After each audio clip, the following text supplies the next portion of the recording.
Bismillahirrahmanirrahim. Bugünkü mövzumuz çox mühüm və hər birimizin bilməsi gərəkən mövzulardan biridir. Və mövzumuz ata və anaya itaətin, övladın vəzifələrinin dairəsi çərçivəsi haqqındadır. Sualımız belədir: ata və anaya itaətin hüdudları nədir? Cavab bu şəkildədir: övladın valideynləri qarşısında iki vacib vəzifəsi vardır. Birinci, onlara yaxşılıq etmək, onlara ehsan etmək. Nə deməkdir bu? Yəni, ehtiyacları olduğu halda onların maddi cəhətdən tam təmin etmək, onların nəfəqələrini qarşılamaqdır. Məişət ehtiyaclarını qarşılamaqdır və həyat işlərinə aid olan sağlam fitrətin tələb etdiyi normalara uyğun istəklərini yerinə yetirməkdir.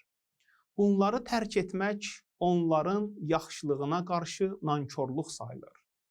Bu vəzifənin miqyası nə qədərdir? Bu vəzifənin miqyası valideynlərinin ehtiyac miqdarına görə dəyişir.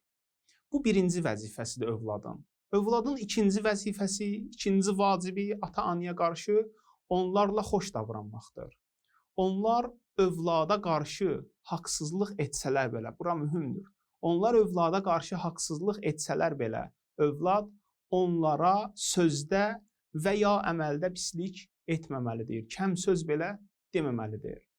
Hədisdə bu şəkildə buyurulur: hətta səni vursalar belə onlara acıqlanma, Allah sizi bağışlasın deyə.